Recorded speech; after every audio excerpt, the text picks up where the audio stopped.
बहनों, मेरा यहां पे उपस्थित होने का तात्पर्य कुछ विशेष है। कुछ विशेष तात्पर्य है। अक्सर मैं चर्चा करता हूं आपके अध्यापकों से कि मुझे 1.5 साल करीबन यहाँ हो गया है, अपना सेकेंडरी एजुकेशन कंप्लीट करे यहाँ पर शिलाई में आए 1.5 साल हो गए हैं। तो जो मैंने अनुभव किया उन चीज़ों को आप सबके सामने रखने की कोशिश करूँगा। आपके भीतर जो है बहुत सामर्थ्य है, आपके भीतर बहुत सामर्थ्य है, बशर्ते है उस सामर्थ्य को एक डायरेक्शन देने की, उस सामर्थ्य को, उस शक्ति को एक दिशा देने की। आप मुझे अधिकतर बच्चे शायद जानते होंगे, इसी क्लासरूम में मैं भी स्टडी करता था और यहां से जो सीखा और अपने कॉलेजेस में जो सीखा उसको जीवन में पूर्ण रूप से लागू करने का प्रयास हर संभव जीवन में करने की कोशिश करता हूं। और मैं आप सभी को एक चीज कहना चाहता हूं कि सबसे अधिक अगर सीखा है तो अध्यापकों से सीखा है। माँ बाप जो है वो बच्चों को जन्म देते हैं, लेकिन उसको समाज में रहने लायक कौन बनाता है? अध्यापक, शिक्षक। तो जितना योगदान शिक्षक का जीवन में है, मैं नहीं समझता कि उतना योगदान किसी भी व्यक्ति का किसी व्यक्ति के जीवन में हो सकता है। अगर मैं जीवन में अगर मैं 90 साल जितने भी जीवन में जीऊं, अगर मैं 70 साल 80 साल जितना भी समय में इस दुनिया में रहूं, मैं कभी भी नहीं चाहूंगा कि मेरा नाम मेरे अध्यापक से पहले लिया जाए। मेरे लिए मेरे अध्यापक ईश्वर तुल्य है और मैं कभी भी उनको भूल नहीं सकता। और मैं खुद को बहुत सौभाग्यशाली समझता हूं कि मुझे जो अध्यापक मिले वो किसी ईश्वर से कम नहीं रहे। देखो, एक चीज मैंने जो यहां पे नोटिस की है, ये मेरा भी स्कूल है, मैंने नोटिस की है, सबसे पहले आज जिस उपलक्ष्य पर हम सब यहां पे उपस्थित हुए हैं, वो उपलक्ष्य क्या है, वो मौका क्या है, वो अवसर क्या है? वो अवसर है राष्ट्रीय सेवा योजना का ये जो कैंप है। सर्वप्रथम आपको यह समझना पड़ेगा कि ये जो 3 शब्द है, राष्ट्रीय सेवा और योजना, इन 3 शब्दों को समझना अति आवश्यक है। राष्ट्रीय माने you are not the citizen of Himachal Pradesh. You are the citizen of this nation. You are the citizen of India. You are not the citizen of Shilai and all. You are the citizen of India. सबसे पहले आपके भीतर यह भावना उत्पन्न होनी चाहिए कि ये राष्ट्र आपका है और आप राष्ट्र की धरोहर है। यदि आप कुछ गलत कार्य करते हैं तो उसका प्रभाव न केवल आप पर बल्कि इस पूरे विश्व पे पड़ता है। एक लेटेस्ट एग्जांपल मैं आपको देता हूं। यू नो कोविड-19 के बारे में आपने सुना है ना, जिस कारण आप 2 वर्ष कहां बैठे रहे? घर पे बैठे रहे। आपने तो कोरोना वायरस को प्रकट नहीं किया, उत्पन्न नहीं किया, आपने तो उसका ओरिजिन नहीं कराया, लेकिन जिसने उसका ओरिजिन किया उसके प्रभाव से ये पूरी दुनिया क्या हो गई? उसका गलत प्रभाव के कारण ये पूरी दुनिया 2 वर्षों तक लगभग बंद रही। प्रभाव, गलत कार्य किसने किया होगा? एक ने, और उसका प्रभाव किस पर पड़ा? पूरी दुनिया पर। तो आपका हर एक इफेक्ट, जैसे एक और छोटा सा एग्जांपल मैं आपको देता हूं। अगर मैं यहां अपनी फिंगर में कहीं पर कट लगा दूं तो क्या इसी फिंगर में प्रॉब्लम होगी या पूरे शरीर को पेन होगी? पूरे शरीर को पेन होगी ना। तो ये चीजें आपको समझनी पड़ेगी। आपका हर एक कार्य, आपकी हर एक छोटी से छोटी क्रिया या किसी क्रिया के विपरीत दी गई प्रतिक्रिया, वो आपको ही नहीं पूरे विश्व को प्रभावित करती है। ओके? और जब कोई बोलता है ना तो अटेंशन के साथ बैठना, जो मुर्गों की तरह नहीं बैठना चाहिए। समझिए मेरी बात को। जब आप अटेंटिव नहीं होंगे, जब आप अटेंशन में नहीं होंगे, you can't understand anything. You can't understand. Attention में होना बहुत जरूरी है। बिल्कुल धैर्य के साथ, लगन के साथ बातों को सुनना बहुत जरूरी होता है। क्लियर? जब आप इस उम्र में नहीं सीख सकते तो आप देश पे सिर्फ बोझ हो। तो आप देश पे क्या हो? सिर्फ हम बात करते हैं जनसंख्या लाभांश की। जनसंख्या लाभ कब देगी? आधी पॉपुलेशन तो भांग पीने में लगी हुई है। जनसंख्या का लाभ कहां से होगा? जनसंख्या का लाभ नहीं हो सकता। जनसंख्या से लाभ कब होगा? जब हर एक बच्चा यह सोचेगा I want to serve my nation, मैं अपने देश को सर्व करना चाहता हूं, मैं अपने देश की सेवा करना चाहता हूं। यह तो सोचा ही नहीं। ये सोचता है कि 3 बजे तक मैं स्कूल में बैठूं और 3 बजे के बाद मैं घर चले जाऊं, 3 बजे के बाद मैं यूट्यूब पे मूवीज वीडियोस देख लूं। तो you are not wasting your time, you are depleting the resources of this nation. You are the resource of the nation. Okay, आप देश के संसाधन हो। मानव संसाधन पढ़ा है ना? मानव एक संसाधन है। जैसे मैम आपको पढ़ाते हैं ना, अगर मैम आपको पढ़ाते नहीं तो आपको आता नहीं आता, तो मैम आपके लिए क्या है? संसाधन है। हर एक वो चीज जिसका प्रयोग हम अपनी आवश्यकताओं को पूर्ण करने के लिए करते हैं वो क्या है? संसाधन है, रिसोर्स है। तो ह्यूमन भी रिसोर्स है। अगर बात मान लीजिए मुझे यहां से घर जाना है, मुझे व्हीकल की जरूरत है, बात मान लो ये इसके पास व्हीकल है, ये मुझे घर छोड़ के जाता है, तो इसने ड्राइवर का काम किया। ड्राइवर क्या है? रिसोर्स है, संसाधन है। Is it okay? ड्राइवर क्या है? रिसोर्स, संसाधन है। तो इस चीज को समझना बहुत जरूरी है। आपको भी एक छोटी सी बात बताऊं, ज्यादा समय नहीं लूंगा। 2012 में मेरी 12th कंप्लीट हुई, यही स्कूल से, इसी स्कूल से। तो मेरे करीबन 74% मार्क्स थे। तो मैंने 3 पेपर में इंप्रूवमेंट के पेपर डाल दिए, केमिस्ट्री, फिजिक्स और बायोलॉजी में। केमिस्ट्री, फिजिक्स और बायोलॉजी में मैंने तीनों में क्या डाल दिया? इंप्रूवमेंट डाल दिया। मतलब दोबारा पेपर देने होते लाइक। तो उसके बाद जो मेरे मार्क्स बने वो थे 87% मार्क्स। उसके बाद जब मैं नाहन गया कोचिंग लेने, तो वहां पर एक एकेडमी होती थी JMD, सुना होगा आपने। बाद में उन्होंने फ्रेंचाइजी ले ली थी हिम एकेडमी की। तो मैं वहां गया, तो मैं अंदर गया, तो मैं अरविंद सर होते थे। मैंने उनसे, उन्होंने पूछा कि कोचिंग लेनी है? मैंने कहा नहीं कोचिंग नहीं लेनी, मुझे पढ़ाना है। I was just pass out from 12th class. तो उन्होंने कहा कि पढ़ा लोगे आप? पॉसिबल नहीं लगता। तो मैंने कहा मैं चला जाता हूं, पढ़ा लेता हूं। तो फिर मैंने पढ़ाया तो उनको अच्छा लग गया। तो करीबन मैंने 1.5 महीना पढ़ाया। उसके बाद मैं देहरादून माइग्रेट हो गया, देहरादून चला गया। मैंने ग्रेजुएशन में संभवतः जितना सीखा है उतना मैंने अपने जीवन में कहीं नहीं सीखा। अक्सर जो लोग ये बात करते हैं कि कॉलेज तो सिर्फ मजे करने के लिए होता है, वो गलत कहते हैं, वो गलत कहते हैं। मेरे साथी जो थे उनके पास यूं ऐसे शॉर्ट नोट्स होते हैं, लाइक क्या बोलते हैं उसको, गुटका बोलते हैं, कुछ यूं बोलते हैं ना, कुछ होता है जो श्योर शॉर्ट बोलते हैं आप कुछ, हाँ, जो वो होता है। मेरे साथियों के पास वो पड़ा होता था। और हमारे पास इतनी मोटी बुक्स होती थी, सीखने की इतनी लगत थी। ऑब्वियसली मैं पहले दिन पीछे बैठा रहा, आगे लड़कियां बैठी थी, यूं लाइक मोटे मोटे ग्लासेस थे पहने हुए उनके। तो मुझे लगा ये बैटरी वाली लड़कियां तो आगे बैठी हो, मुझे तो कुछ भी नहीं आता। सीरियसली, मैं आपको सीरियसली बता रहा हूं। तो मुझे लगा कि इस तरह से तो काम चलना नहीं। और मुझे कभी भी जब कोई ऐसा कहता था कि तू बेकार है, तुझे नहीं आता, कोई भी टीचर बोल दे, तो इतना बुरा लग जाता, इवन आज भी इतना बुरा लगता है यार मुझे ऐसे बोल दिया। ऐसा क्या है जीवन में जो हो नहीं सकता है, मतलब ये फीलिंग अंदर से आती थी।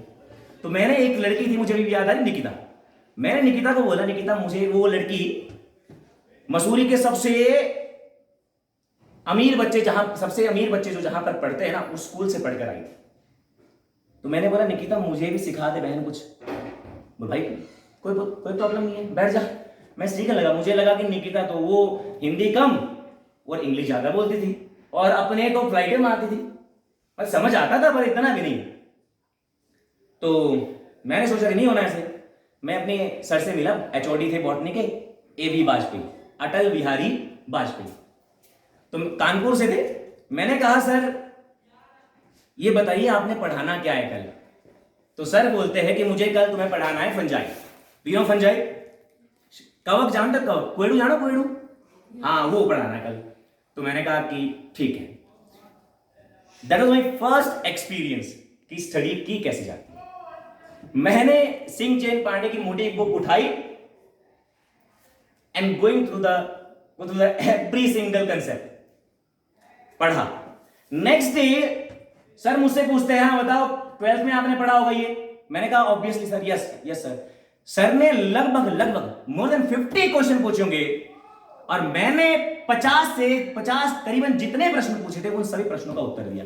एक चीज समझिए, जो शक्ति आप में है ना, पंच तत्वों से ये शरीर बना है ना, और पंच तत्वों से इस सृष्टि का निर्माण हुआ है। जितना इस सृष्टि में है ना उतना आपके भीतर है, बस उसको ढूंढने की आवश्यकता है। जैसे गूगल में ढूंढते हो ना, गूगल बताओ फलाना क्या है, वैसे ही सब कुछ आपके भीतर है, बस उसको सर्च करने की आवश्यकता है, ढूंढने की आवश्यकता है। क्लियर? कॉलेज कंप्लीट हुआ तो मैं बॉटनी से क्या रहा,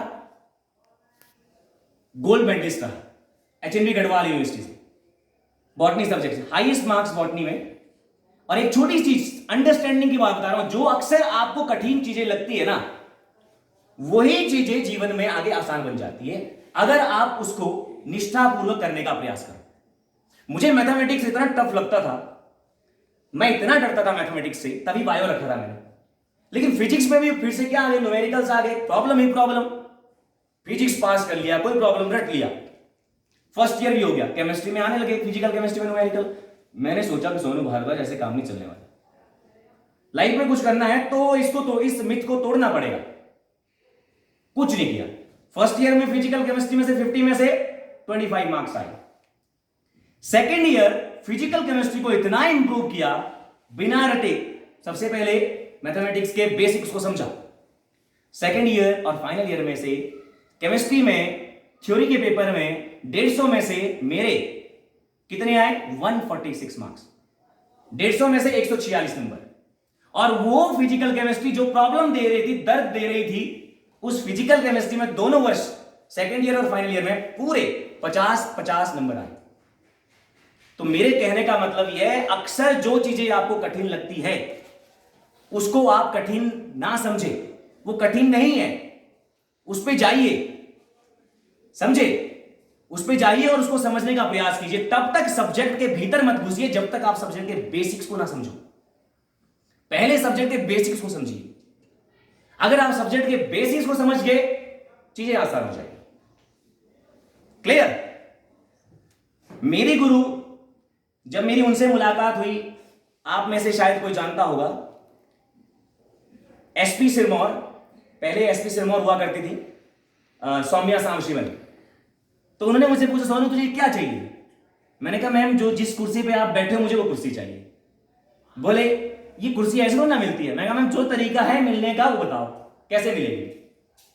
मेहनत करनी पड़ती है।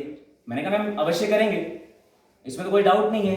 देखो, मिले जिंदगी में कुछ मिले या ना मिले ये तो मुकद्दर की बात है। जिंदगी में कुछ मिले या ना मिले ये किसकी बात है? मुकद्दर की बात है। हम मेहनत भी ना करिए तो गलत बात है। Is it okay? गलत बात है ना? आप यहां क्यों आए हो? वैसे आप यहां स्कूल क्यों आते हो? पढ़ने आते हो? क्या पढ़ने आते हो? क्या पढ़ने आते हो बताओ जरा। एजुकेशन सिस्टम की सबसे बड़ी प्रॉब्लम यह है कि आप आते हो पढ़ने टेक्स्ट बुक को। That is the biggest problem education system की।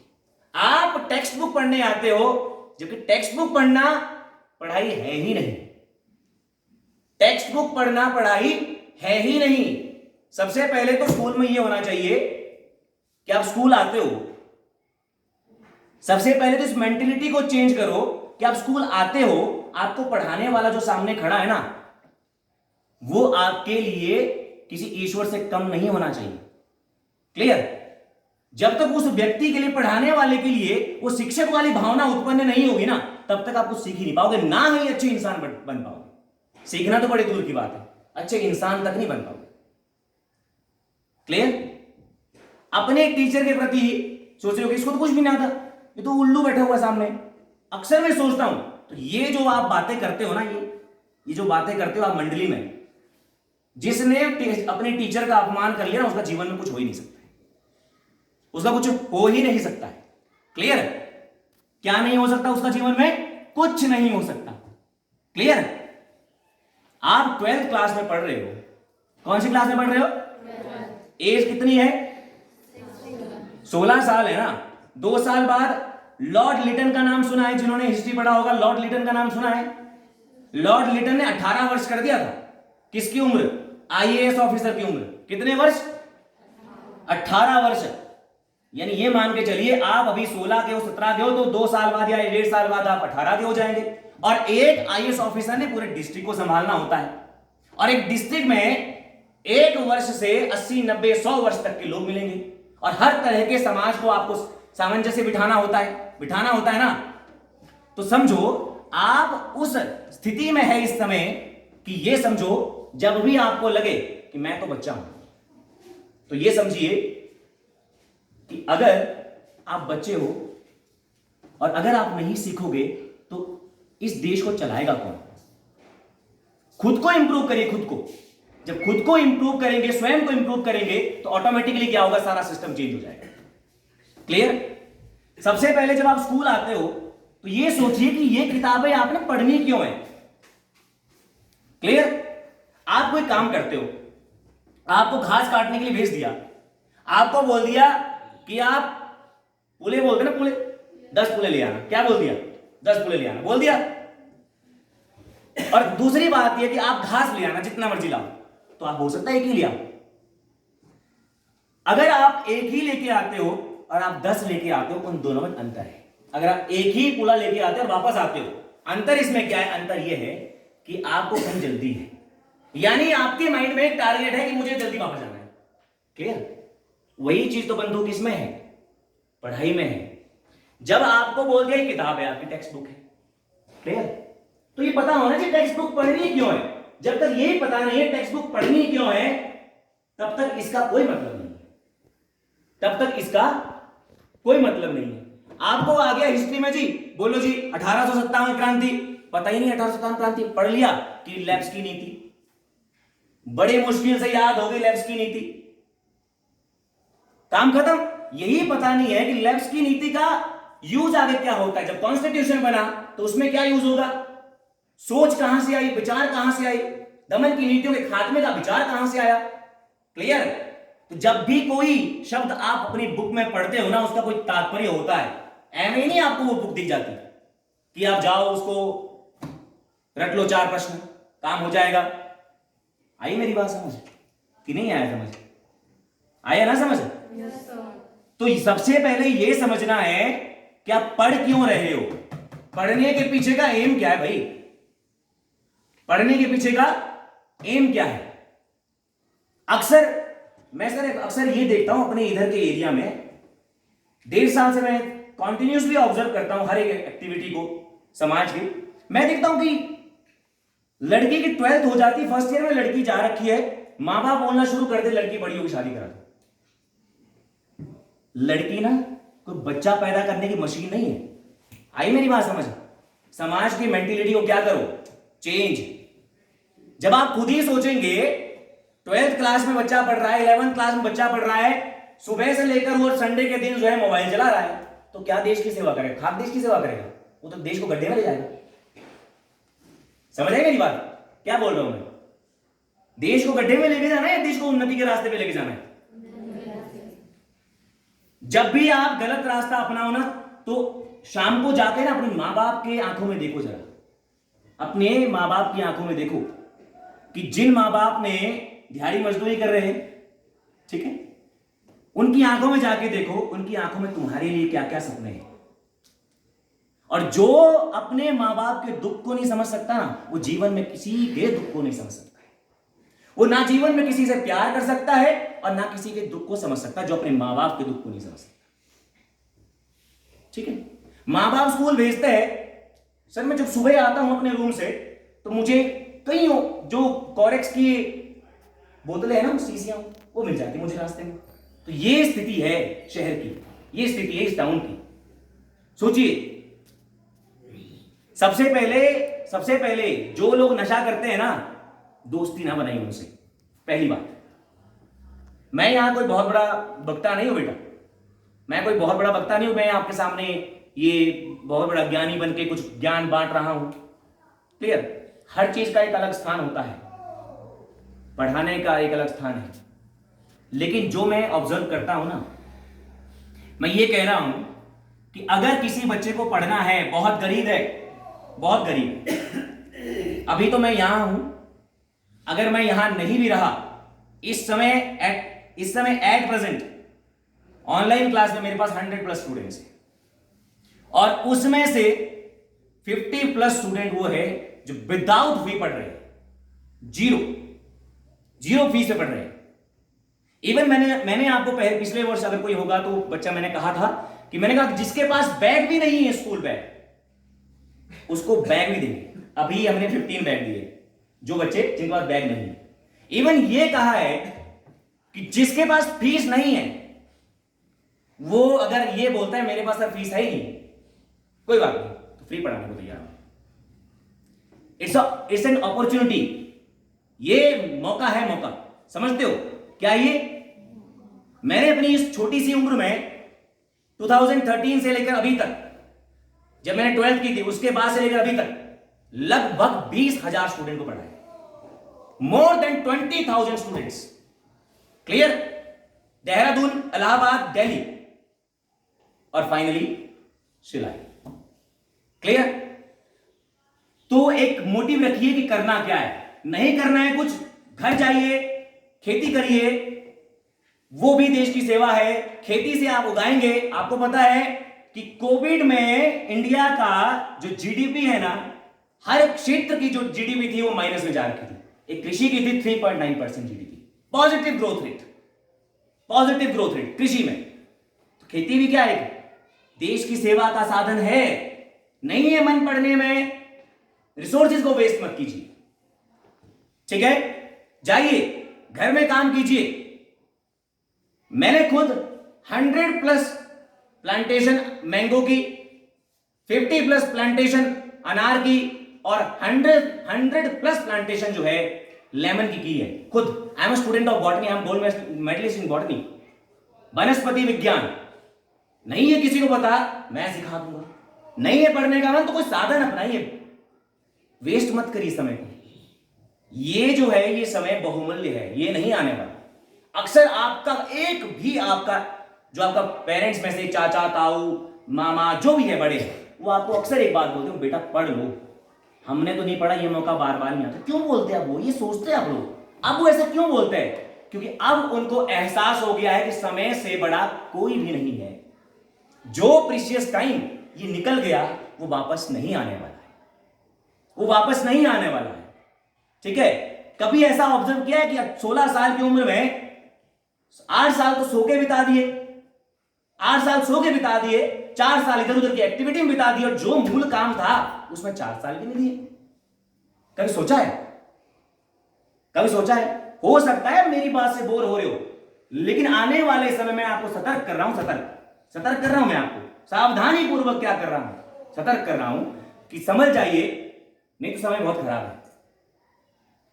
अगर आप ये सोच रहे हो कि मामा ताऊ लेना देना वो सहायता करने आ जाएंगे, तो पॉसिबल ही नहीं है। एक दिन स्वयं के पिता भी ये बोल देंगे, बेटा बड़ा हो गया, मेरे पास कुछ नहीं है, खुद करो। क्लियर? खुद करो। यहां पे ज्यादातर लड़कियां हैं। मेरे पास जो एनरोलमेंट है इस समय ऑफलाइन बैच में, इंस्टीट्यूट में, उसमें सर 99% लड़कियां हैं, 99%।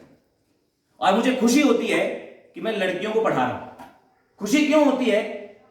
क्योंकि लड़कियां बड़े ध्यानपूर्वक सुनती है। पिछले साल की यहां गुड़ियां पढ़ती थी, कुछ बच्चे लड़कियां थी, वो इस समय मेरे पास आई है। तो वो फर्स्ट ईयर में पता है क्या बोलते हैं? वो फर्स्ट ईयर में कॉलेज में पढ़ते हैं, वो फर्स्ट ईयर में ये बोलते हैं, मैंने कहा बेटा क्या बनना है? वो ये नहीं बोलते मुझे फॉरेस्ट गार्ड बनना है। हालांकि मैंने 10 सिलेक्शन दी है यहां से, फॉरेस्ट गार्ड और पुलिस कांस्टेबल की, लेकिन वो मेरे सामने ये नहीं बोलते सर मुझे फॉरेस्ट गार्ड या पुलिस कांस्टेबल बनना, वो बोलते हैं सर मुझे HAS ऑफिसर बनना है, सर मुझे प्रोफेसर बनना है। तो जब कोई ऐसे बोलता है ना बच्चा, दिल को सुकून मिलता है कि हमारा यहाँ आने का उद्देश्य पूर्ण हो गया, हमारा यहाँ आने का उद्देश्य पूर्ण हो गया। और मैं आपको सच्चाई के साथ बोलता हूँ कि ये विद्या का मंदिर है, यहाँ झूठ कहना पाप है, यहाँ झूठ बोलना पाप है। इस समय भी मुझे पिछले ही कल कॉल आई दिल्ली से कि आप आ जाओ, 2 घंटे क्लास करानी है, we will pay for 50,000 rupees, 2 घंटे क्लास के। क्लियर? लेकिन मेरे दिल और मेरे दिमाग ने, इवन मैं कहूँगा मेरे हाइपोथैलेमस ने ये बोला कि नहीं Sonu Bhardwaj, commitment is commitment. वादा वादा होता है, और जो वादा खिलाफी करता है वो क्या होता है, समाज में उसका आदर कभी भी नहीं होता। क्लियर? तो मैं आपको यही कहता हूं, जितनी हेल्प मेरी चाहिए होगी मैं प्रेजेंट रहूंगा, मैं प्रेजेंट रहूंगा। आपको कुछ नहीं आता है, आप अपने टीचर से नहीं पूछ सकते हो, आप नहीं पूछना चाहते, तमाम बातें होती है, आप मेरे पास आना, मैं आपको बताऊंगा, कोई फीस नहीं लूंगा, कोई टेंशन नहीं। क्लियर? आप आओगे, आपको कोई टॉपिक, आपको एक टॉपिक समझ नहीं आता, आप मेरे पास आना, मैं समझाऊंगा, कोई प्रॉब्लम नहीं। ठीक है? ऐसा मत समझना रोज आना। अगर आपको लग रहा है कि मुझे ये टॉपिक समझ नहीं आया, 2-4 टॉपिक लेके आओ, खाली टाइम मेरे पास होगा, मैं समझाऊंगा। क्लियर? तो कुछ करना है लाइफ में, कुछ करना है। तुम्हें तो नींद आ रही भाई, जागो। ये पहली बार हुआ है मेरे जीवन में कि मेरी बात को सुन के किसी को नींद आई है, संभवतः पहली बार ही जीवन में हुआ है। और अगर इसका प्रमाण आपको चाहिए होगा ना, तो अपने डीपी सर से पूछना, अपने डीपी सर से पूछना कि मेरी बात को सुन के अगर किसी को नींद आई होगी तो सुनना। मैं 2 बार स्टेट विनर रहा हूं स्पीच कंपटीशन में, 2 बार स्टेट विनर रहा हूं, और 2 बार स्टेट विनर ही रहा हूं क्विज कंपटीशन में।